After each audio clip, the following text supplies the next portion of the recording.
सदा वसन्तम हृदयारविन्दे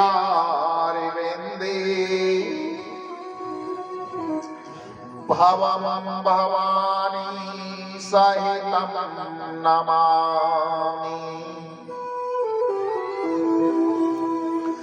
या देवी सर्वभूतेषु शक्तिरूपेण संस्थिता नमस्तस्यै नमस्तस्यै नमस्तस्यै नमो नमः। मनोजवं मारुततुल्यवेगम्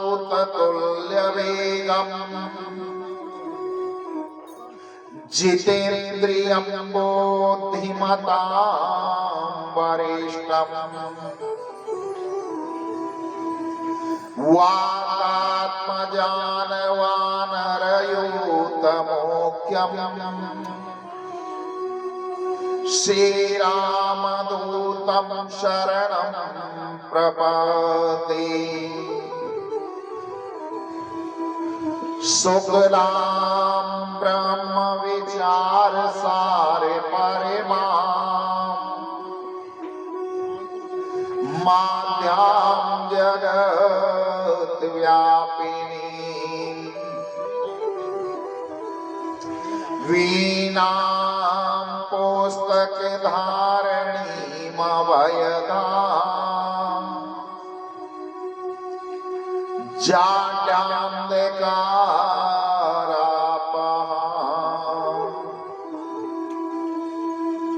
हस्ते स्फाटिकमालिकां विधवतीं पद्मासने संस्थिताम् वन्दे तां परमेश्वरी भगवती बुद्धिप्रदां सारदाम्।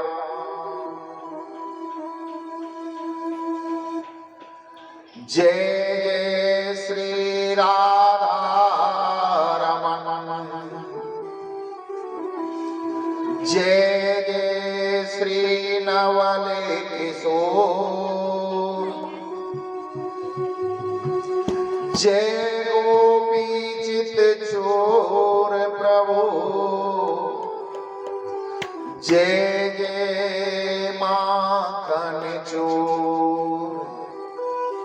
गोविंद जय जय गोपाल जय जय गोविंद जय जय गोपाल जय जय गोविंद जय जय गोपाल जय जय गोविंद जय जय गोपाल जय जय राधा रमण हरि गोविंद जय जय राधा रमण हरि गोविंद जय जय ब्रह्मा जी की जय जय विष्णु जी की जय जय ब्रह्मा जी की जय जय विष्णु जी की जय जय ब्रह्मा जी की जय जय विष्णु जी की जय जय ब्रह्मा जी की जय जय विष्णु जी की जय जय उमापति शिव शंकर की जय जय उमापति शिव शंकर की जय जय गोविंद जय जय गोपाल जय जय गोविंद जय जय गोपाल जय जय राधा रमण हरि गोविंद जय जय राधा रमण हरि गोविंद जय जय गंगा जी की जय जय यमुना जी की जय जय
दशरथ कुमार चारों भाइयों की जय।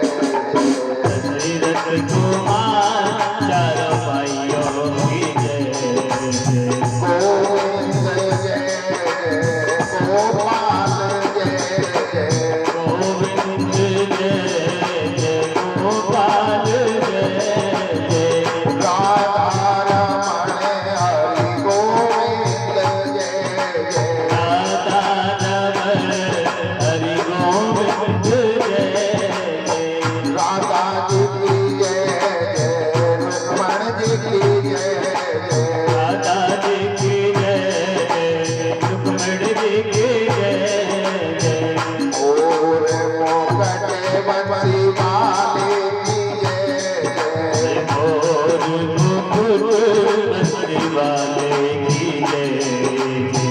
गोविंद जय जय गोपाल जय जय। गोविंद जय जय गोपाल जय जय। राधा रमण हरि गोविंद जय जय। राधा रमण हरि गोविंद जय जय। गोविंद जय जय गोपाल जय जय। गोविंद जय जय गोपाल जय जय। गोविंद जय जय गोपाल जय जय। गोविंद जय जय गोपाल जय जय। राधा रमण हरि गोविंद जय जय। राधा रमण हरि गोविंद जय जय। राधा रमण हरि गोविंद जय जय। राधा रमण हरि गोविंद जय जय। गोविंद जय जय गोपाल जय जय। गोविंद जय जय गोपाल जय जय। राधा रमण हरि गोविंद जय जय। राधा रमण हरि गोविंद जय जय। गोविंद जय जय गोपाल जय जय। गोविंद जय जय गोपाल जय। राधा रमण हरि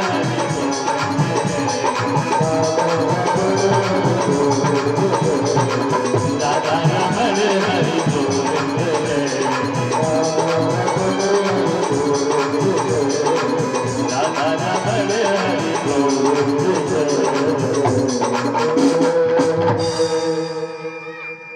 परम मंगल में परात पर अखिलेश्वर अकारण करुणा वरुणालय भक्त वांछित कल्प तरु श्री विनिंदित पीतांबरधारी बाल कृष्ण लाल की वांगमयी मूर्ति श्रीमद् भागवत महापुराण है। बोलो श्रीमद् भागवत महापुराण की जय हो। बोलो सुखदेव जी महाराज की जय हो। बोलो परीक्षित जी महाराज की जय हो। बोलो बस्ती माता की जय हो। बोलो गौ माता की जय हो। बोलो गंगा मैया की जय हो। बोलो जमुना मैया की जय हो। बोलो आनंद कंद भगवान की जय हो। बोलो अपने अपने गुरु गोविंद भगवान की बोलो अपने अपने मताई बाप की जय हो। बोलो बागेश्वर धाम की जय हो। बोलो सन्यासी बाबा की जय हो। बोलो दादा दादी आशा माई की जय हो। बोलो हमारी बाबा की जय हो। जय जय श्री राधे श्याम। परम आदरणीय सर्वमात्र शक्ति पिता तुल्य पुरुष शक्ति विप्र समाज संत समाज भक्त श्रोता और जहां तक मेरी आवाज जा रही है वहां तक के सभी भक्त प्रेमियों को मैं डॉक्टर संजय भारद्वाज व्यासपीठ से चरणों में कोटि कोटि नमन करता हूं। बोलो राधे राधे। सिया राम में सब जग जानी, भैया करहूं प्रणाम जोरे जोग पानी। आज चतुर्थ दिवस की कथा में प्रवेश करने से पूर्व जो कलयुग के अवतारी हैं, जिनका चारों युग में प्रताप है, ऐसे वीर बलवंत हनुमंत लाल के चरणों में हम दंडवत प्रणाम करते हैं। जो करता भी वही है और कारक भी वही है। अगर भगवान का कोई सच्चा वक्ता है तो वो हनुमान जी महाराज हैं, और भगवान की कथा का अगर कोई सच्चा श्रोता है तो वो भी हनुमान जी महाराज हैं। हम और आप तो एक निमित्त मात्र हैं। ऐसे वीर बलवंत हनुमंत लाल के चरणों में दंडवत प्रार्थना करते हैं। कथा प्रारंभ होत है, आओ वीर हनुमान, आसन आए विराज कर, करो सर्व कल्याण। सुखदेव जी महाराज वर्णन करते हैं कि हे राजन परीक्षित,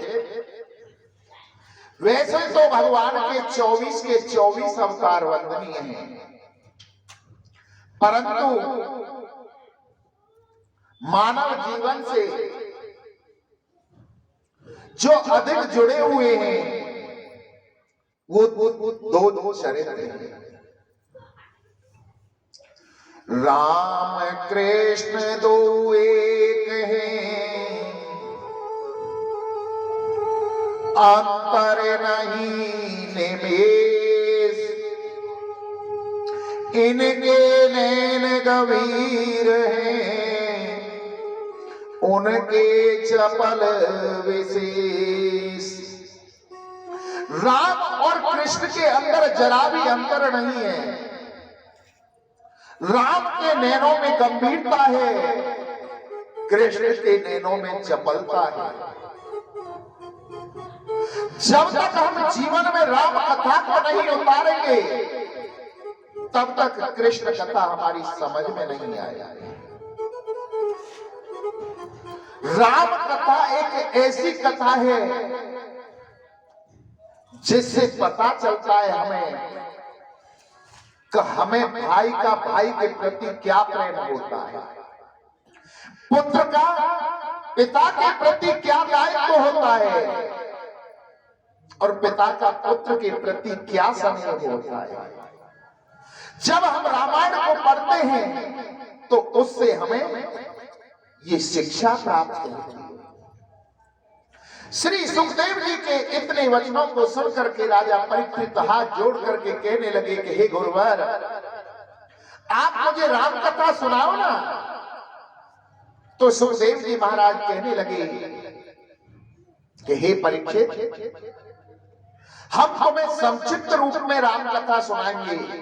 विस्तार से तो तुमने संत महात्माओं से सुन रखी होगी, और जब तक व्यक्ति राम कथा में प्रवेश नहीं करेगा तब तक उसकी समझ में कृष्ण कथा नहीं आएगी। जिस वंश में मेरे प्रभु का राघवेंद्र का जन्म हुआ उसे हम सूर्य वंश कहते हैं। नारायण के पुत्र हुए ब्रह्मा, और ब्रह्मा जी के पुत्र हुए मरीचि, और मरीचि के पुत्र हुए कश्यप, और कश्यप के पुत्र हुए सूर्य। यहीं से इसका नाम सूर्य वंश पड़ गया। इनका एक दूसरा नाम है विवस्वान। विवस्वान के द्वारा जो पुत्र उत्पन्न हुए उन्हें हम वैवस्व मनु के नाम से जानते हैं। वैवस्व मनु महाराज के जो पुत्र हुए उन्हें हम सुमंतनु कहते हैं। एक बार सुमंतनु शिव जी के आश्रम में चले गए और परिणाम ये हुआ को स्त्री बन गई। जब स्त्री बन गई तो अपने मन में बड़ी गिलानी हुई, तो उन्होंने अपने शरीर का त्याग कर दिया। वैवस्व मनु के बड़ी चिंता हुई। उनके 10 पुत्र हुए और उनके एक पुत्र का नाम था सरयाती। सरयाती महाराज के यहाँ पर एक बहुत सुंदर कन्या ने जन्म लिया। उस कन्या का नाम था सुकन्या। एक बार राजा अपनी उस कन्या को और सेना को लेकर के शिकार करने के लिए जंगल में गया। जंगल में जाकर के देखा कि वहां एक बहुत बड़ा मिट्टी का टीला था। उसमें 2-3 छिद्र थे। उस सुकन्या ने एक लकड़ी उठाई और उन छिद्रों में उस लकड़ी को चुभोया। उस मिट्टी के डेले के कौन थे अंदर चमन ऋषि तपस्या कर रहे थे। उनके शरीर के ऊपर इतनी दीमक और मिट्टी जम गई थी। जब उस कन्या ने उन छिद्रों में लकड़ी की तो अंदर जो ऋषि तपस्या कर रहे थे चमन ऋषि, उनकी आंखें फूट गई। आंखें फूटी, तपस्या से खड़े हुए, क्रोध आ गया। सारी सेना कांपने लगी कि कहीं ये ऋषि हमें श्राप ना दे दे। न चाहते हुए उस राजा ने अपनी कन्या सुकन्या का विवाह चमन ऋषि के साथ में किया। चमन ऋषि ने अश्वनी कुमारों को बुलाया और अश्वनी कुमारों ने आकर के चमन ऋषि की रोशनी प्रदान की। इसी सूर्यवंश में एक और प्रतापी राजा हुआ, नवक। नवक के जो पुत्र हुए वो नावक हुए और नावक के जो पुत्र हुए राजा अम्बरीश। कौन नहीं जानता राजा अम्बरीश का नाम। साल भर के अंदर जितनी भी एकादशियां आती थी ना, प्रत्येक एकादशी को राजा अम्बरीश निर्जला व्रत लिया करते थे। देखो आज कैसा सौभाग्य है कि आज भी एकादशी और राजा अम्बरीश की कथा आज हमको श्रवण करने को प्राप्त हुई। एकादशी का व्रत प्रत्येक व्यक्ति को करना चाहिए। ये एक ऐसा व्रत है जो व्यक्ति को धन, वैभव, लक्ष्मी, ऐश्वर्य, शक्ति, मुक्ति सभी को प्रदान करता है। साल भर के अंदर 24 एकादशी आती है। हमारा कर्तव्य बनता है कि हम उन 24 एकादशियों का व्रत करें। अगर हमारे शरीर के अंदर सामर्थ्य ना हो तो केवल उनका नाम उच्चारण करने से वही फल की प्राप्ति होती है। तो हम नाम बोलेंगे, आप हमारे साथ साथ उन एकादशियों के नाम बोलोगे।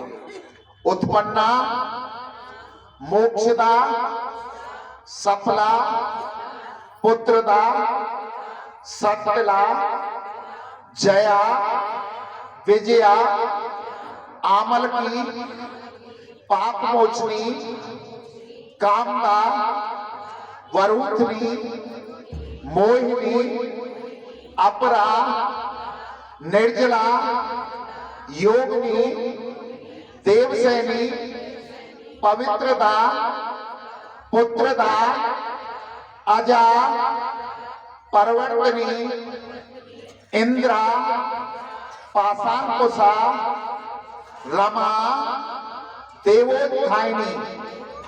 ये 12 महीनों की 24 एकादशियों के नाम है। और जिस वर्ष अधिक मास पड़ जाता है, लौद का महीना पड़ जाता है, उस वर्ष 2 एकादशियां और बढ़ जाती हैं, जिनका नाम पद्मनी और परमा है। यथा नाम तथा गुण, ये एकादशी जैसा इनका नाम है वैसे ही इनके गुण हैं, और इनकी कथा पढ़ने से इसके फल की प्राप्ति का पता चल जाता है। राजा अम्बरीश साल भर के अंदर जितनी भी एकादशियां आती थी, सबका निर्जन व्रत किया जाता था। ऐसे ही राजा ने आज भी व्रत किया,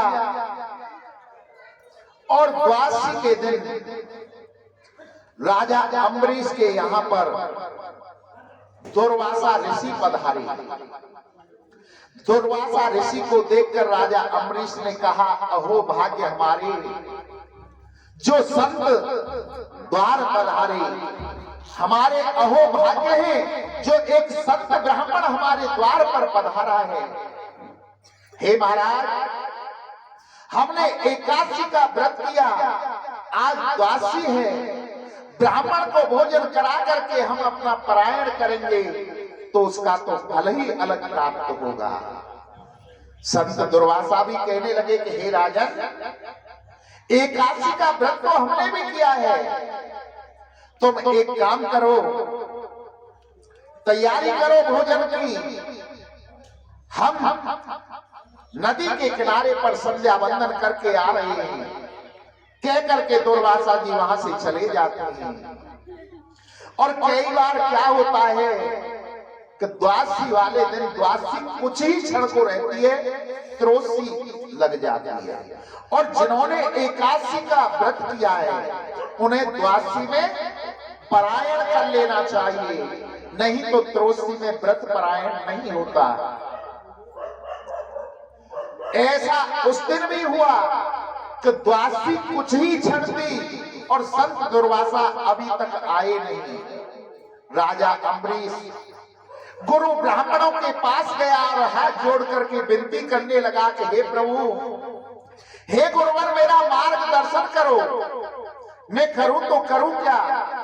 मैंने एक संत ब्राह्मण को निमंत्रण दे रखा है और द्वादशी समाप्त होने को जा रही है और मुझे एकादशी का परायण करना है द्वादशी में, मैं करूं तो क्या करूं?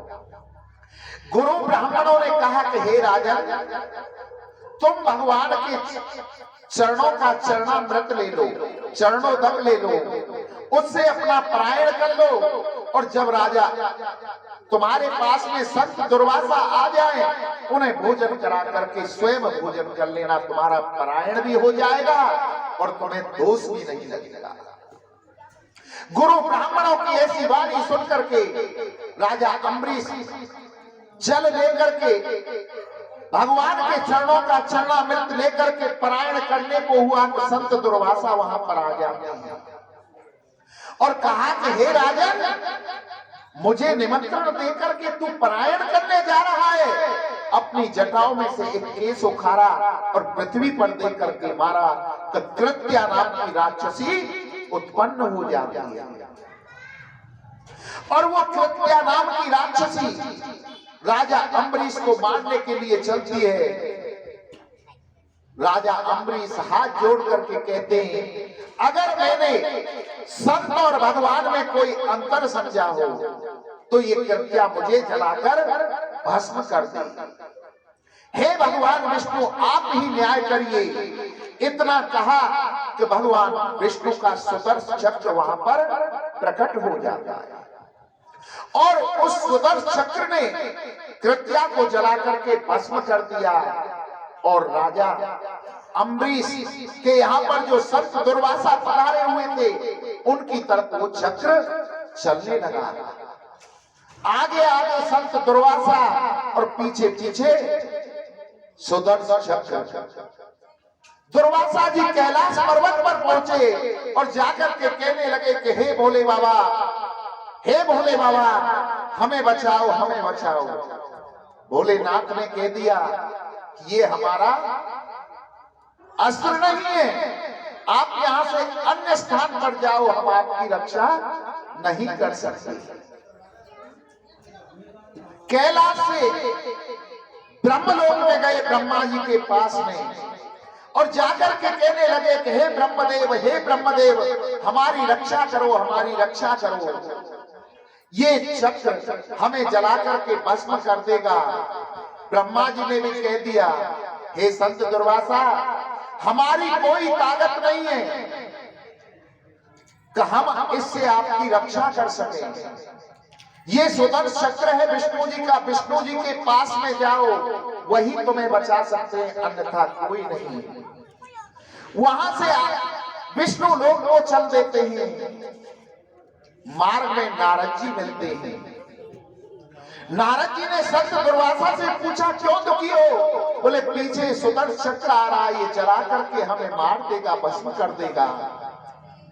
बोले, इतनी तुम्हारी ताकत है जो सुदर्शन चक्र से अब तक तुम्हें बच जाती।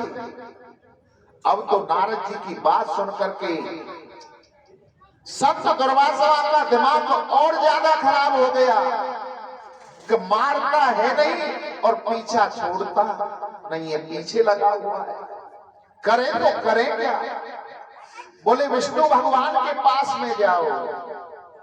विष्णु लोक में पहुंचे और जाकर के कहने लगे, हे भक्तवत्सल, हे दयालु, हे दीनों के नाथ, हमारी रक्षा करो, हमारी रक्षा करो। आपका ये सुदर्शन चक्र हमें जला करके भस्म कर देगा, मार देगा। भगवान विष्णु कहने लगे, हम कौन है किसी को बचाने के वाले? आपने अपराध किसका किया है?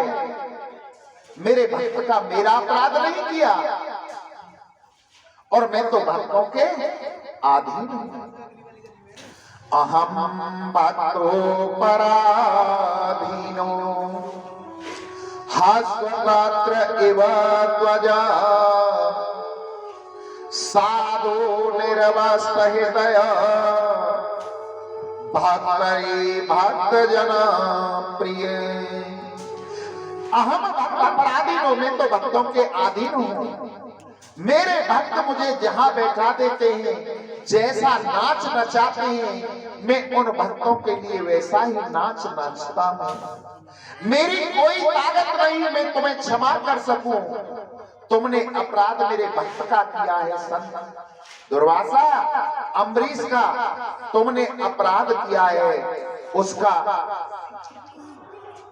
अपराध किया है तो उसी के पास जाओ, उसके पास जाओ और उन्हीं से क्षमा मांगो। विष्णु भगवान के ऐसे वचन सुनकर संत दुर्वासा तीनों लोक में चक्कर काट करके राजा अम्बरीश के द्वार पर आने लगी।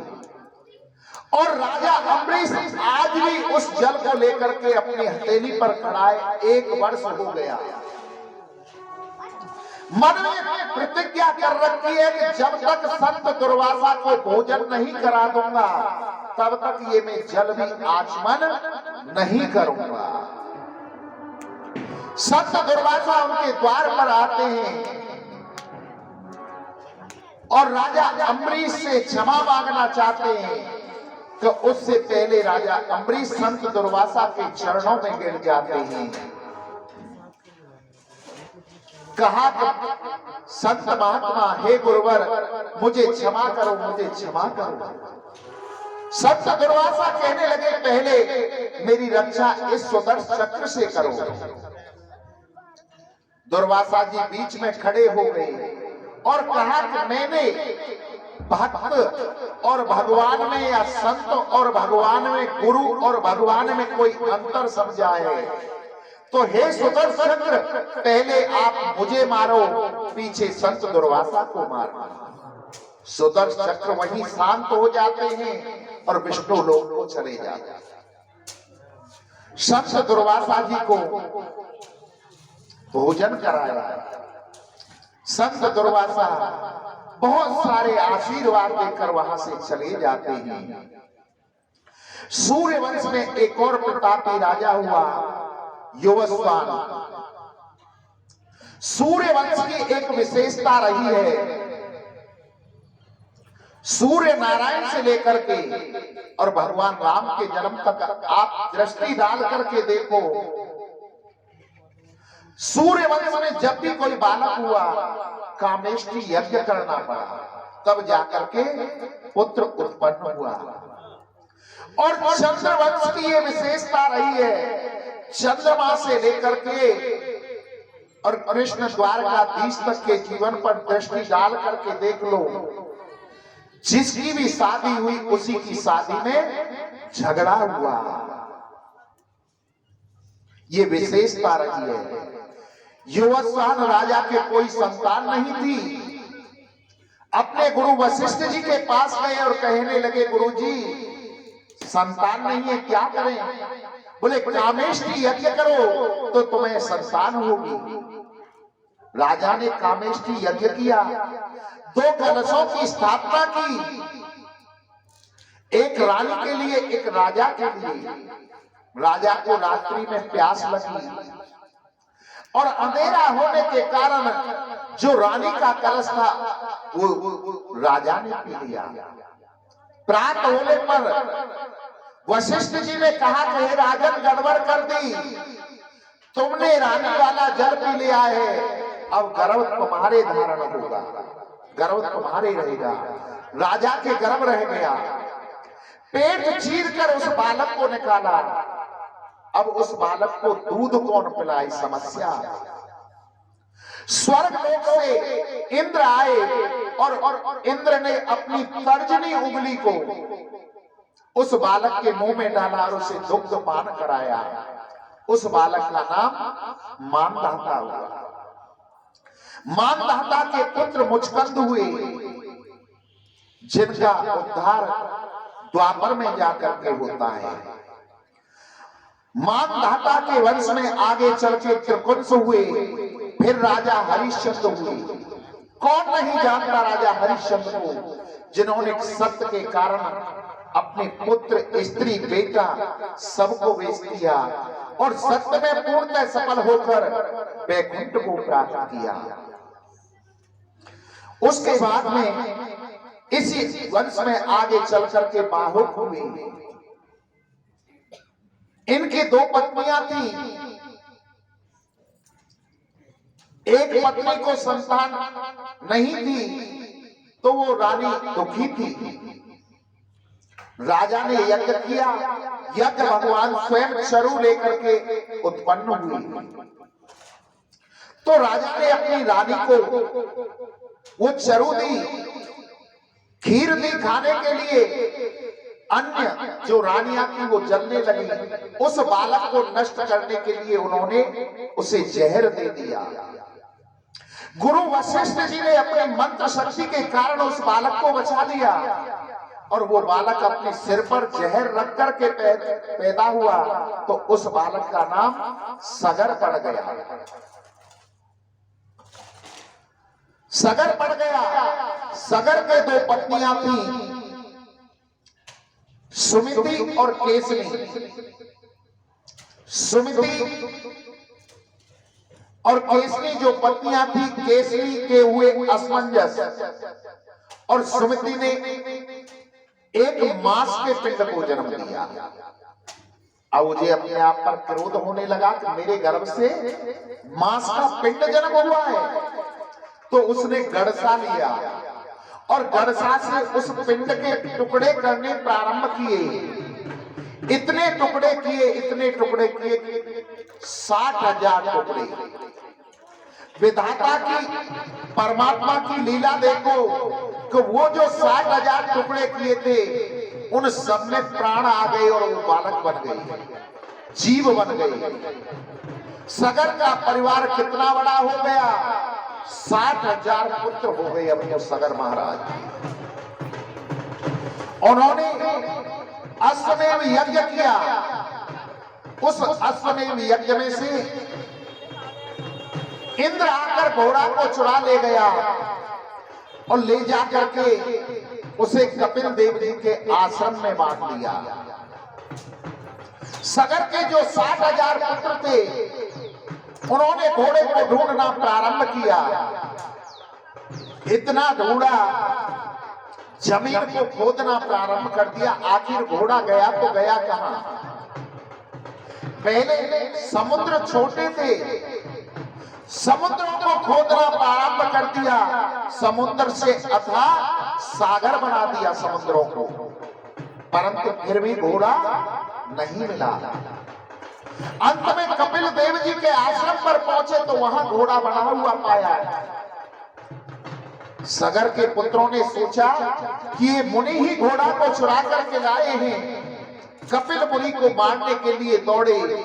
कपिल मुनि की नेत्र खुलते ही वो सगर के जो 60,000 पुत्र थे वो जल करके भस्म हो गए। अब तो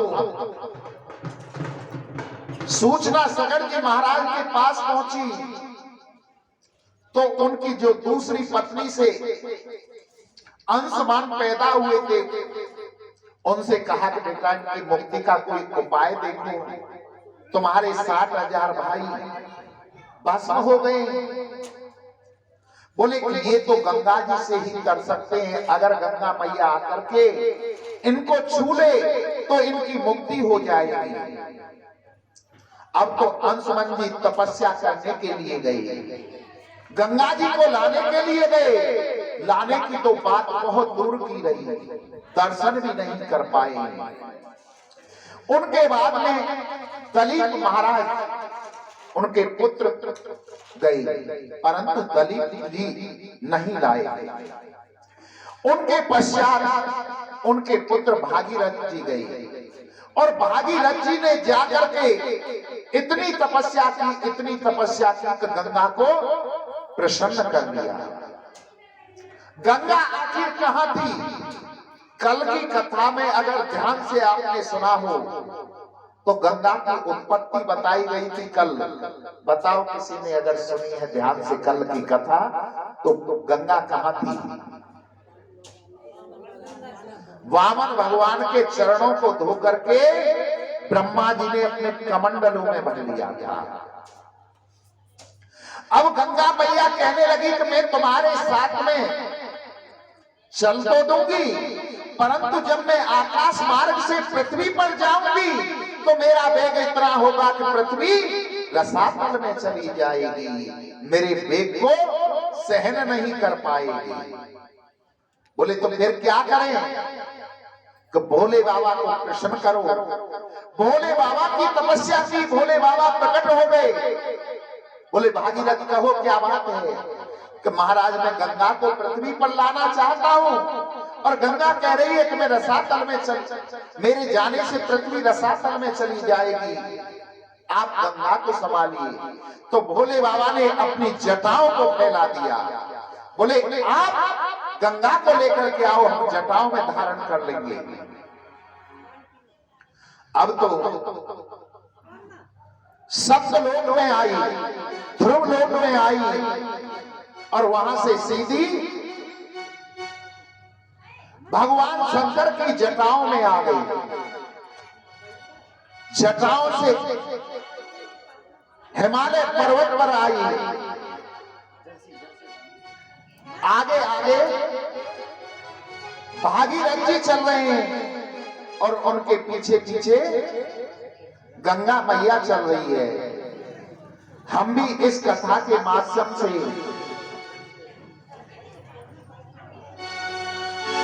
गंगा मैया के दर्शन करने के लिए चलेंगे। थोड़ा सा पंखा लगा दो, पंखा में लगा दो।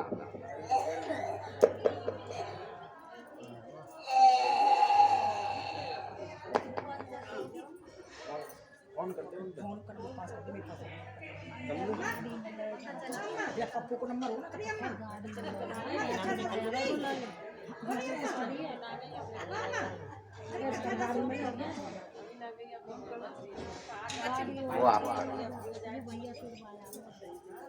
करो तुम गाड़ी ले जाओ। ललित को छोड़वा। हाँ ललित जा रहा हो, तुम चल जाओ। ललित घर ना जाना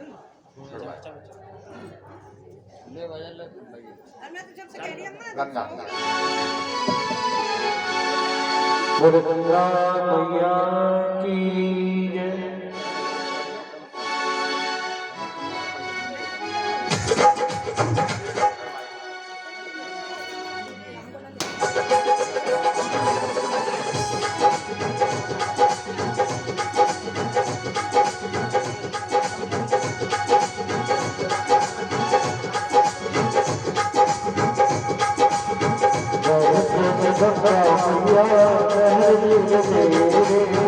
बहे कैसे गंगा मैया लहर धीरे धीरे।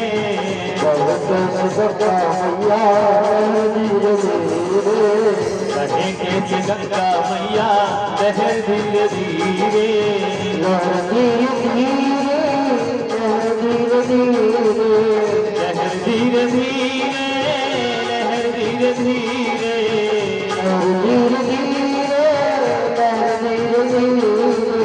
लहर धीरे धीरे लहर धीरे धीरे।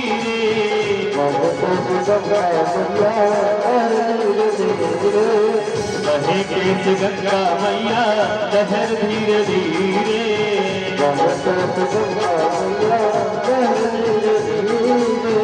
बहे कैसे गंगा मैया लहर धीरे धीरे।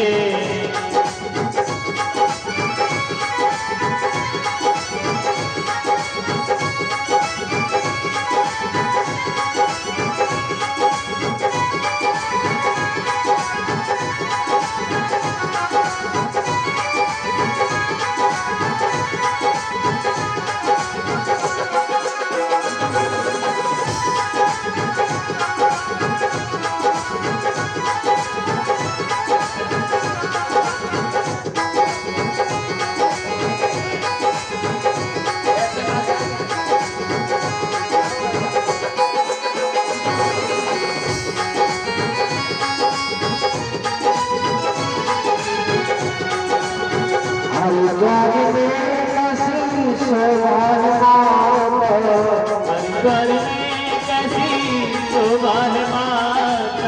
हरिद्वार में कैसी शोभा है माता। हरिद्वार में कैसी शोभा है माता।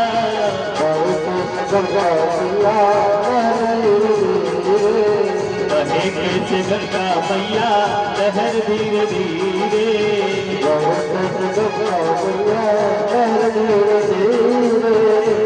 कैसे गंगा मैया लहर धीरे धीरे।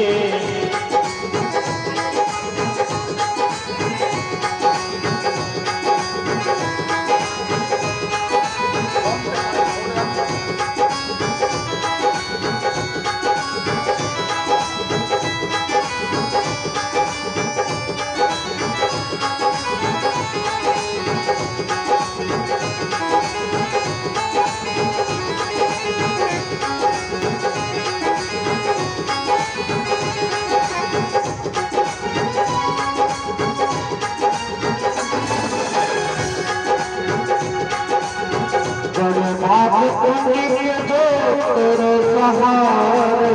बड़े भाग्य के दो तेरे सहारे।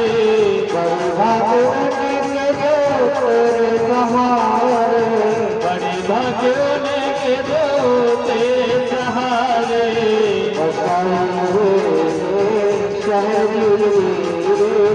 बहे कैसे गंगा मैया लहर धीरे धीरे।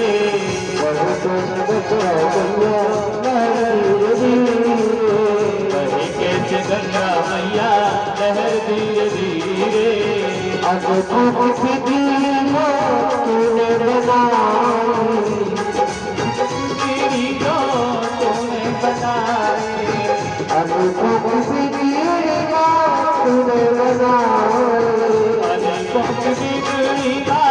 तूने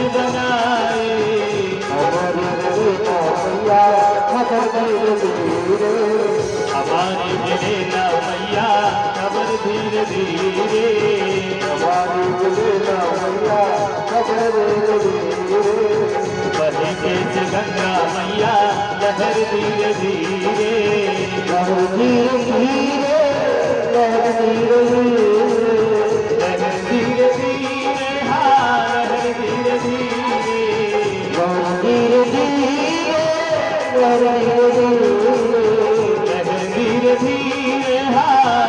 धीरे धीरे गंगा मैया धीरे धीरे गंगा मैया बहर धीरे धीरे गंगा मैया बहर धीरे धीरे गंगा मैया बहर धीरे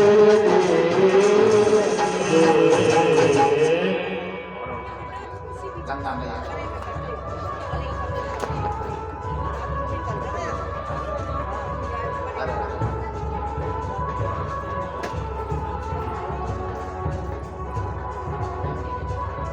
झरझर बहती जाए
गंगा मेरी हो गई बाकियों के पास धोते धोते हो नाम तेरी गंगा मेरी हो गई बाकियों के पास धोते ओ हरे हरे गंगे हरे हरे गंगे हरे हरे गंगे हरे हरे गंगे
से बोलो राधे श्याम। राधे श्याम। भागीरथ जी गंगा को लेकर के वहां आते हैं जहां सगर के 60,000 पुत्रों की भस्मी पड़ी हुई थी, और जैसे ही गंगा ने उस भस्मी को छुआ है उन 60,000 पुत्रों की सदगति हो जाती है।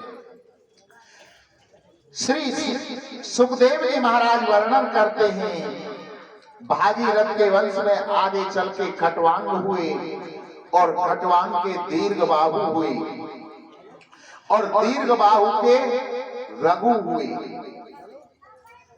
जब रघु जी का जन्म हो गया तो इस सूर्य वंश का नाम बदल करके रघुवंश पड़ गया।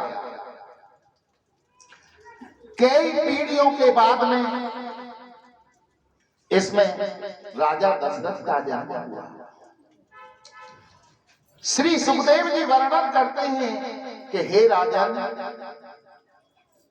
नेमी सारण्य क्षेत्र में 88,000 ऋषि महात्मा संत बैठे हुए थे। संतों की मंडली बैठी हुई थी, सत्संग हो रहा था। उसी मंडली के अंदर पक्षीराज जटायु का आगमन हुआ। जटायु जी संतों के सत्संग को सुनने के लिए गए तो प्रसंग चल रहा था कि जिस जीव के, मनुष्य के, प्राणी के पुत्र नहीं होता उसकी सदगति नहीं होती है, अधोगति को प्राप्त होता है। जटायु मन में सोचने लगा मेरे तो कोई पुत्र नहीं है, मेरी तो सदगति होगी नहीं, मेरी तो मुक्ति होगी नहीं। जब पुत्र अपनी पिता की अंत्येष्टि क्रिया करता है, आजीवन उसका श्राद्ध करता है, तो व्यक्ति की सदगति होती है, उसे मुक्ति प्राप्त होती है।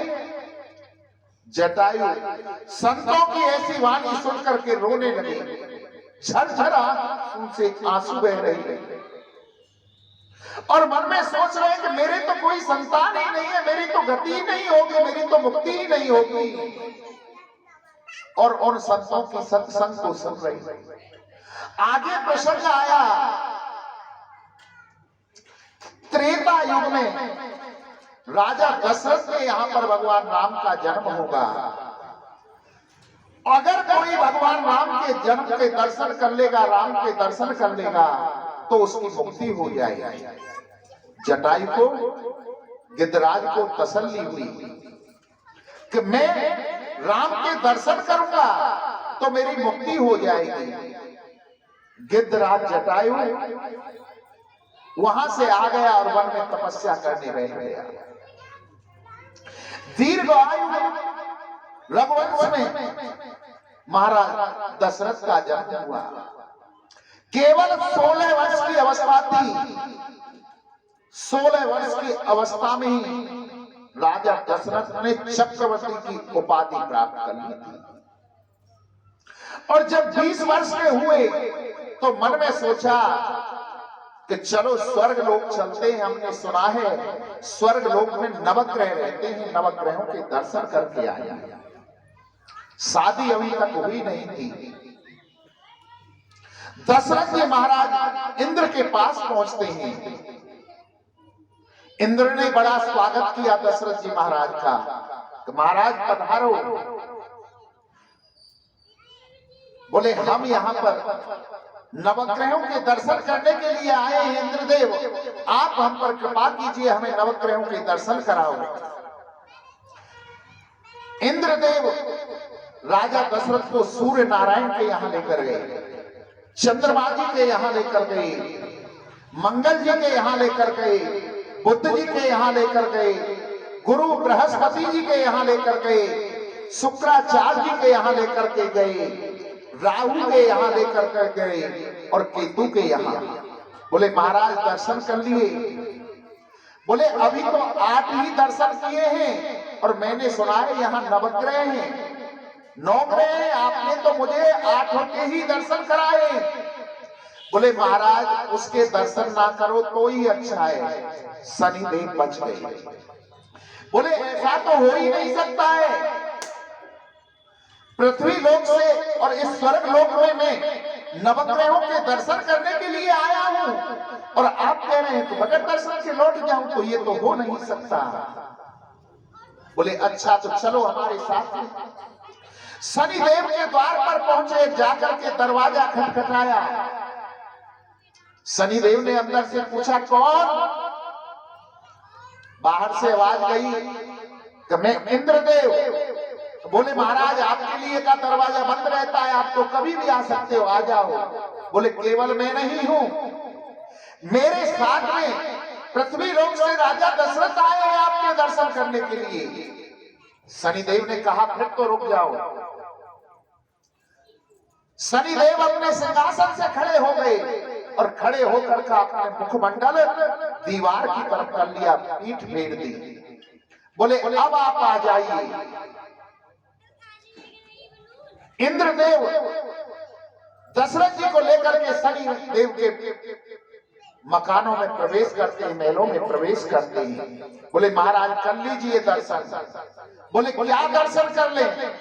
ये तो हमारा अपमान कर रहे हैं, इन्होंने तो हमारी तरफ पीठ कर रखी है, हमें तो मुखमंडल के दर्शन करने हैं। शनिदेव कहने लगे हे राजा, जितना आज मैंने सम्मान तुम्हारा किया है ना, इतना मान सम्मान मैंने अपने पिता सूर्य देव का नहीं किया। जितना मान सम्मान आज मैंने तुम्हें दिया है, उतना मान सम्मान मैंने अपने गुरु शुक्राचार्य को नहीं दिया।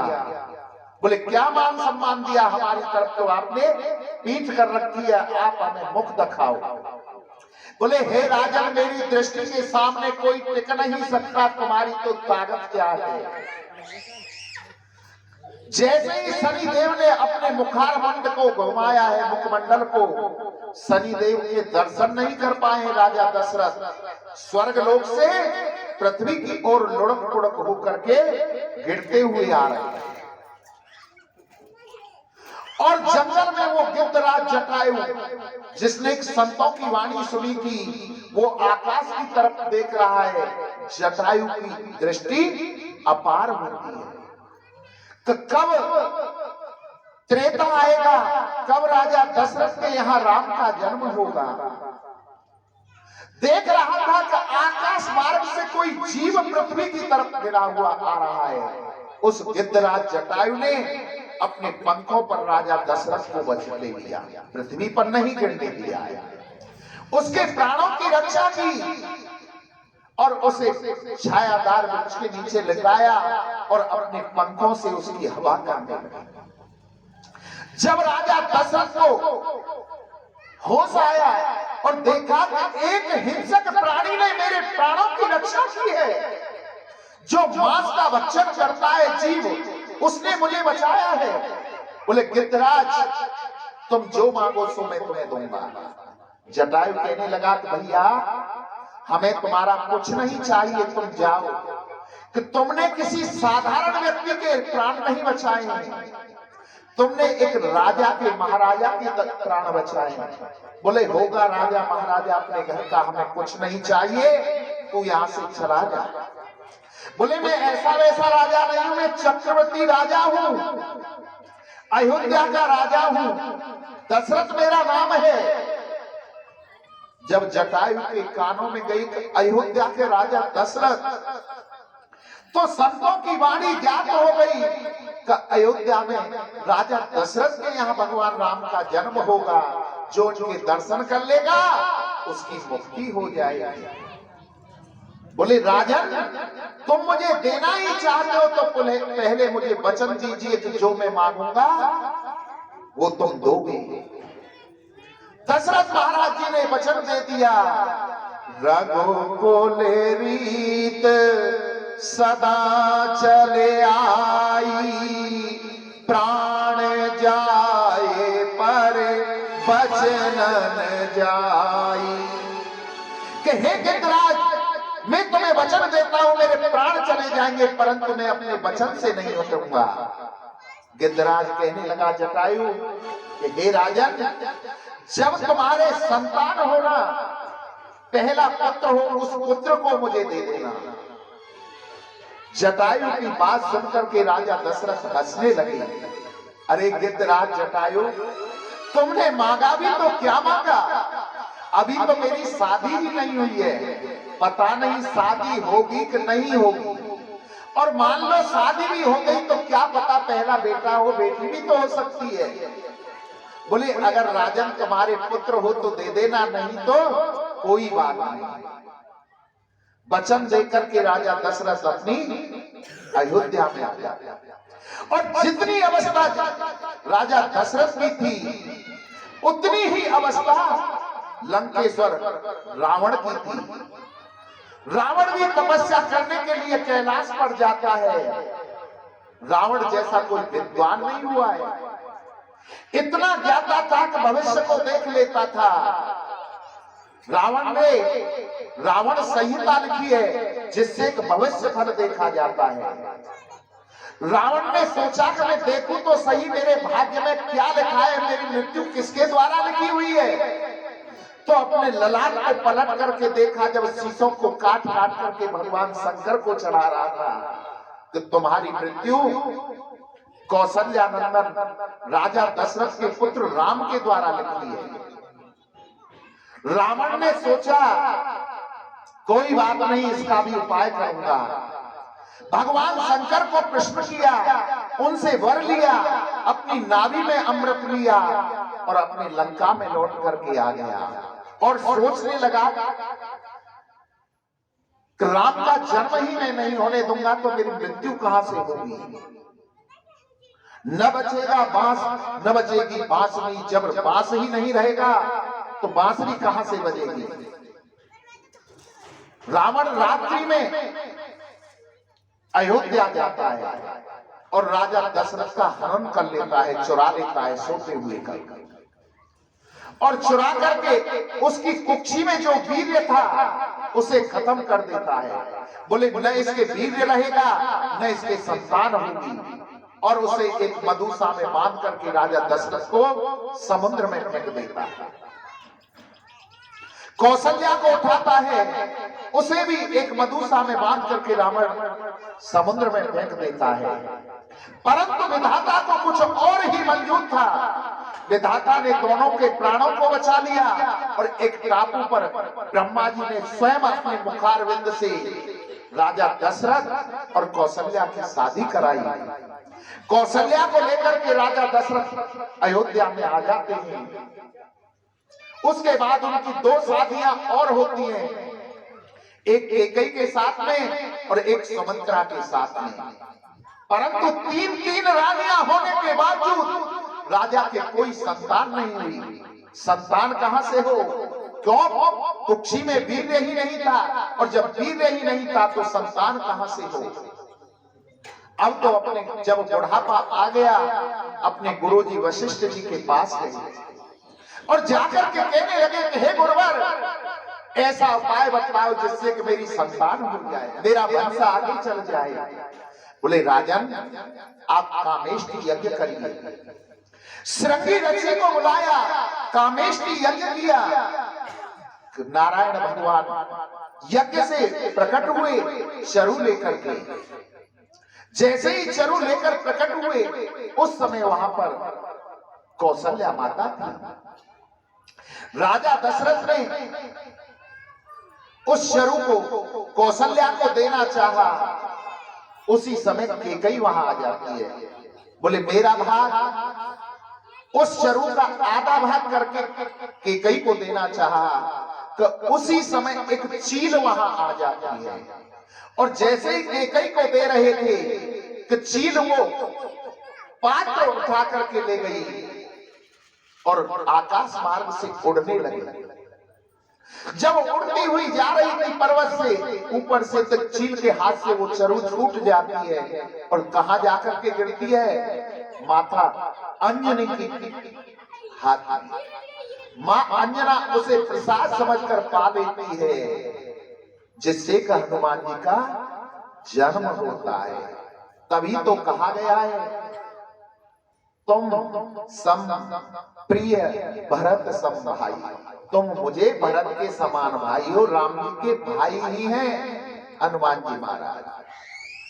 अब उस चरु में से फिर आधा भाग करके केकई को दिया, और जैसे केकई और कौशल्या पाने को हुई कि सुमित्रा आ जाती है, बोली बहनों मेरा भाग कहाँ है?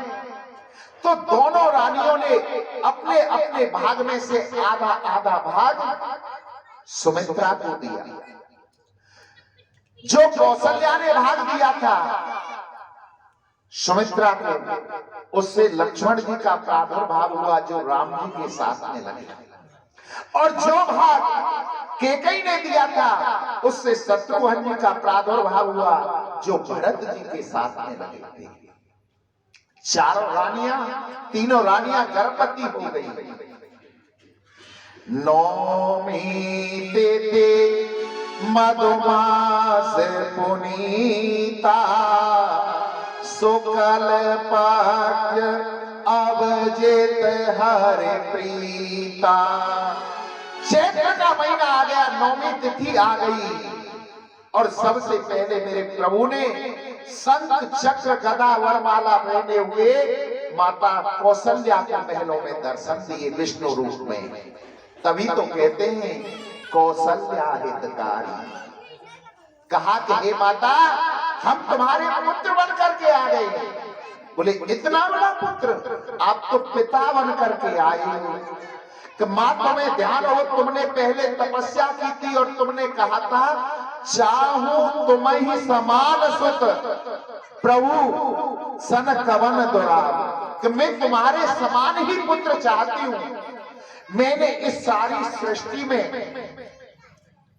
इस सारे संसार में आंख घुमाकर देखी कि मेरे समान तो कोई दूसरा है ही नहीं।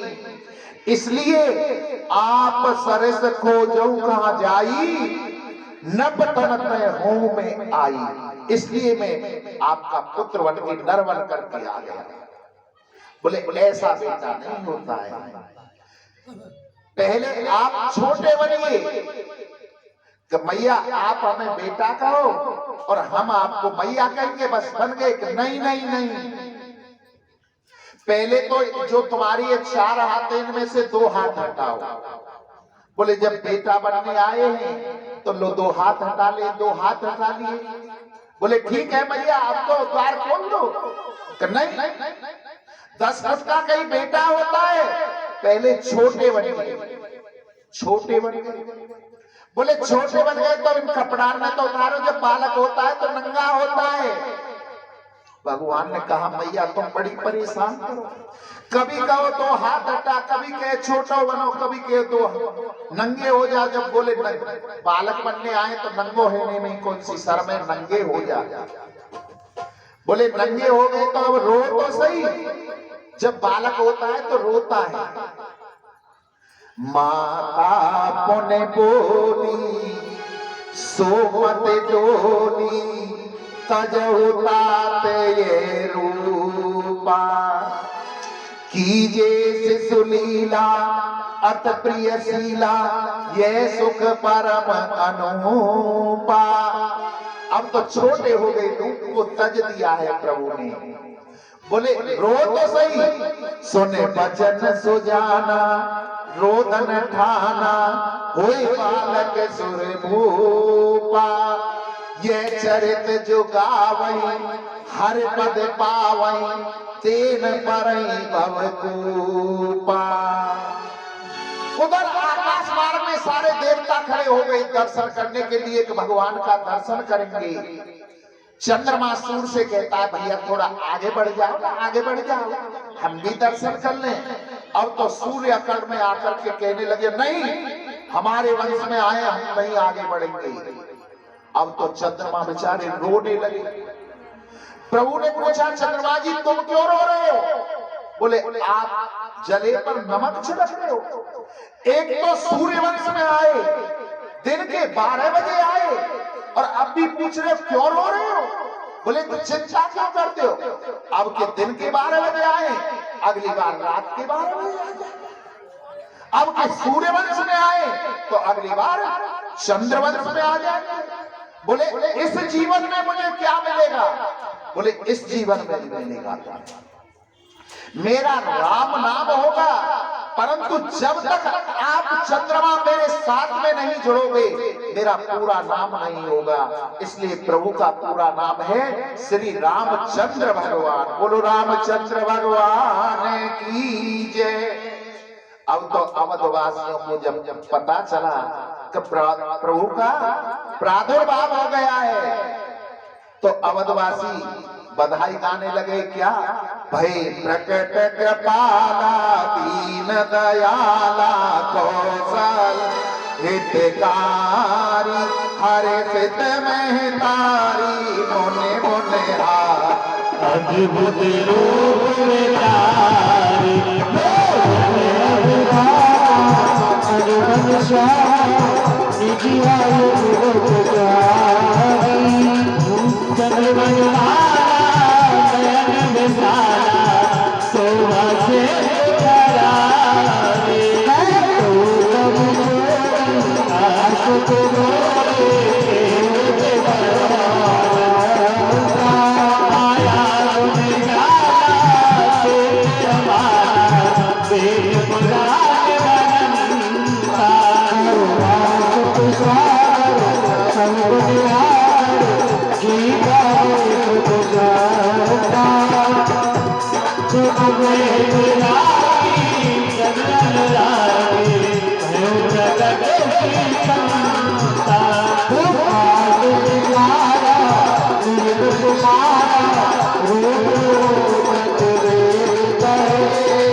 सरकार की जय जय श्री राधे श्याम।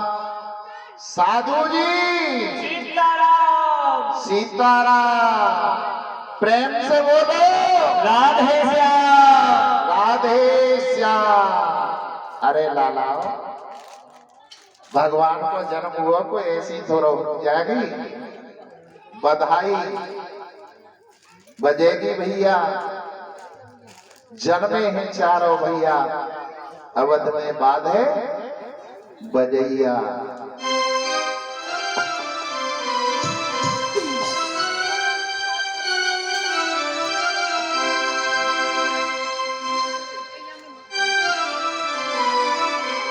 अरे बाजे बधैया, बाजे बधैया, जय हो प्रगटे चारों मैया, अवध में बाजे बधैया। आइए धीरे धीरे को खुशियाँ भगवान को जल जाए। अपने स्थान पर खड़े होकर हाथ में लगाते हुए चलेंगे और कहना है प्रगटे चारों मैया, अवध में बाजे बधैया, प्रगटे चारों मैया, अवध में बाजे बधैया।